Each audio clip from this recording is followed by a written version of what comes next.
Olá pessoal, tudo bom? Estamos iniciando então a nossa aula de ciências de hoje e nós trabalharemos aí a respeito da evolução das plantas, tá certo? Então, nas nossas aulas anteriores, nós trabalhamos aí principalmente com relação à evolução dos animais, né? Então foi explicado para que a gente possa entender aí a questão da evolução, que os animais aí acabaram tendo a sua origem no ambiente aquático, né? Os primeiros animais a habitarem o nosso planeta eram de ambiente aquático, exclusivamente aquáticos, e que com o passar do tempo, né, da evolução que eles foram também ganhando o espaço do ambiente terrestre, até se consolidar nas mais diversas espécies que existem aí no nosso planeta, tá certo? Com relação às plantas, a gente vai perceber também que desde o seu surgimento ela também passou por bastante transformações, bastante evolução. E é isso que nós trabalharemos na aula de hoje, tá certo? Então, para a gente poder iniciar um pouquinho com relação a isso, né, a como aconteceu essa evolução aí das plantas, a gente pode dizer que as reações químicas, né, destacando-se aí os gases que constituíram a atmosfera primitiva, né, como a amônia, o metano, o hidrogênio, gás carbônico, vapor d'água e o enxofre que eu coloquei para vocês, eles acabaram, né, segundo a teoria da evolução, provocando descargas elétricas e radiação cósmica, certo? E foi através deles, provavelmente, que acabaram dando origem às primeiras moléculas orgânicas que, quando foram dissolvidas nas águas dos oceanos, formaram o que nós chamamos de sopa orgânica, certo? E aí foi nesse ambiente que surgiram as primeiras formas de vida. Então, na teoria da evolução, a gente acredita dessa forma, tá certo? Entre as várias hipóteses que tentam explicar para a gente a origem dos primeiros seres vivos, a hipótese heterotrófica, né, que é aquela pelo qual os organismos seriam unicelulares e procariontes, alimentavam-se dessas moléculas, né, orgânicas dissolvidas na sopa orgânica, beleza? E entre as primeiras células que teriam se originado do aglomerado, a gente acaba denominando, né, as primeiras células a estarem presentes na Terra primitiva são as chamadas coacervados, né? Então eram os primeiros organismos aparecendo aí no nosso planeta. Alguns desses seres, né, acabaram passando a viver agrupados, né, formando colônias, onde cada célula, né, ou grupo de células realizava uma tarefa específica, né, como por exemplo a captura de alimento, a reprodução ou a defesa, né, e divididas essas tarefas, elas podiam ser realizadas com maior eficiência, pois as células especializadas elas eram muito bem adaptadas para fazer esse tipo de função. Então, esses coacervados, que eram essas primeiras células, elas tinham essa habilidade muito grande com relação à adaptação do ambiente, tá certo? E após, então, toda essa transformação, né, esse surgimento através dessa sopa orgânica, né, desses coacervados, a gente começou a ter aí os registros de que as plantas, né, pudessem ter surgido há aproximadamente 500 milhões de anos, né, na água dos oceanos e numa forma como forma de alga, tá certo? Então a primeira estrutura a ser aí representada, né, pelas plantas foram as algas. As algas são o tipo de vegetação mais antigo com relação à evolução das plantas, tá certo? As algas elas são bastante importantes para a natureza, porque além de elas serem grandes fornecedoras de oxigênio, né, para a atmosfera, elas também constituem uma importante fonte de alimento, né, para os seres heterotróficos ou heterótrofos, né? Que são aqueles animais que precisam do alimento para poder sobreviver. Também são importantíssimas, né, na manutenção da cadeia alimentar, né?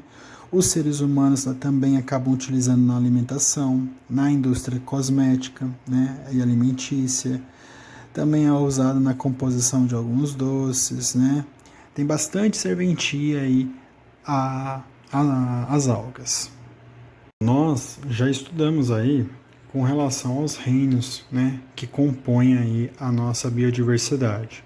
E nós já estudamos inclusive o reino Plantae, né, que tem aí os representantes das plantas. Foi logo antes do período de iniciar a pandemia. A gente inclusive estudou um pouco em sala ainda e depois a gente começou já a ter acesso às videoaulas, mas foi o primeiro conteúdo que nós estávamos trabalhando aí no início da pandemia.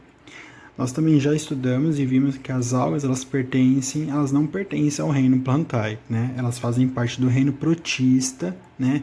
Pelo fato de elas possuírem algumas características pertencentes mais ao grupo do reino protista do que com relação ao reino Plantae, tá certo?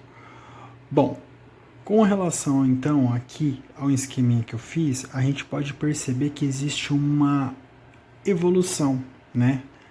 Onde nós temos as primeiras representantes, as algas, né, que foram provenientes do resultado dessa formação do planeta, né, da sopa orgânica, da formação dos coacervados, né, onde essas moléculas foram se adaptando e se transformando, né, e depois a gente começa a ter os registros das plantas e a sua evolução. Então nós temos o grupo das briófitas, formadas pelos musgos, né? Logo em seguida das pteridófitas, depois as gimnospermas e as angiospermas, sendo o último grupo de plantas, ou podendo ser consideradas aí as mais evoluídas, tá certo?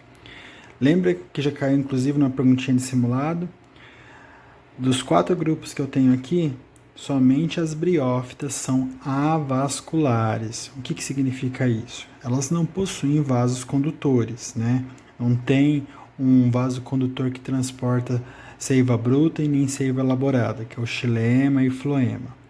A partir das pteridófitas é que nós temos aqui todos os representantes de plantas vasculares. Então eu até fiz um esqueminha para que vocês pudessem copiar, para a gente poder saber diferenciar muito bem essas características, né? Então, o grupo das briófitas são os únicos vegetais avasculares, não tem vaso condutor. Não esqueça que quando tem a letrinha A na frente da palavra, que forma a palavra, significa que não tem vaso condutor. As pteridófitas, né, representadas aí pelas samambaias, as avencas, elas são os primeiros vegetais que passam também a apresentar uma raiz, um caule, folhas verdadeiras e os vasos condutores, porque aqui também nas briófitas nós não temos raiz, nem caule, nem folha, né? O que nós temos são raízes primárias, caules primários, folhas primárias, né? Que a gente chama de rizóide, cauloide e filóide, tá certo? Depois, no terceiro grupo, nós temos a evolução aí para o grupo das gimnospermas, que são os primeiros vegetais a produzirem sementes, beleza? E o quarto grupo, mais desenvolvido, são os únicos vegetais que eu posso dizer assim, que são os vegetais completos, né? Porque eles possuem sementes, flores e os frutos, tá certo? Então, um pouquinho mais aí de curiosidade com a questão evolutiva das plantas, o que a gente pode dizer? As primeiras plantas terrestres, pessoal, provavelmente elas surgiram há cerca de 450 milhões de anos, tá certo? E isso foi devido à colonização do ambiente terrestre pelos vegetais, que além de favorecer a sua própria dispersão, né, e diversificação, também significou uma possibilidade para que os animais terrestres também pudessem ocupar o ambiente dependendo dos vegetais, como na alimentação. E, além desse papel importante, né, de fornecer alimento para os animais, as plantas elas ganharam um papel importantíssimo porque elas conseguem fazer a fotossíntese, né? Que é um processo do qual elas acabam se alimentando, produzindo seu próprio alimento, né? E em contrapartida, elas são responsáveis aí por produzirem gás oxigênio, que é um gás indispensável para a vida. Com relação aos vasos condutores, né? Como eu já falei para vocês, tirando o grupo das briófitas, né? Que são as vasculares, todos os outros 3 grupos são vasculares, beleza? Possuem os vasos condutores. Com relação às estruturas reprodutivas das plantas, né, nós temos aí no caso das gimnospermas os estróbilos, né, que é o caso do pinheiro, ele que funciona aí como a estrutura reprodutiva das plantas. E no caso das angiospermas, quem acaba fazendo esse papel são as flores e os frutos, né? Que por sua vez acabam tendo uma ajuda e um auxílio dos agentes polinizadores, que pode ser tanto biológico, né, como alguns insetos, né, que fazem a dispersão do pólen, quanto a própria ação física aí do vento, da chuva, que também acaba auxiliando nessa dispersão aí das sementes que possam vir estar aí na planta ou o próprio pólen que se encontra nas flores, tá certo? Bom, a aula de hoje então, ela fica por aqui, beleza? É uma aula mais curta, né? Uma aula meio que de revisional, né? De conceitos que nós já tínhamos trabalhado durante o ano. E agora mesmo é para a gente entender aí a sequência da questão da evolução das plantas.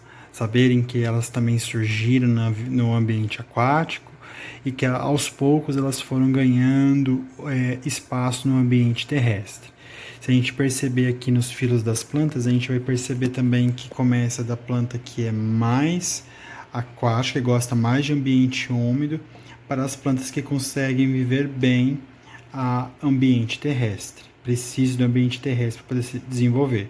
É lógico que todas essas plantas precisam de água, não é porque elas foram ganhando evolução, né, com relação à transição do ambiente aquático para o ambiente terrestre, que elas não dependem de água também para poder viver, né, porque elas precisam de água para também ter energia de fazer tudo aquilo que elas fazem, como por exemplo a fotossíntese, tá certo? Bom, espero que vocês tenham entendido a aula, né, uma videoaula. Vocês já tinham copiado esse conteúdo, então era só assistir aí a videoaula, tá certo? Qualquer dúvida me procurem, me chamem, que estou à disposição. Uma boa aula para vocês e é isso aí. Até mais.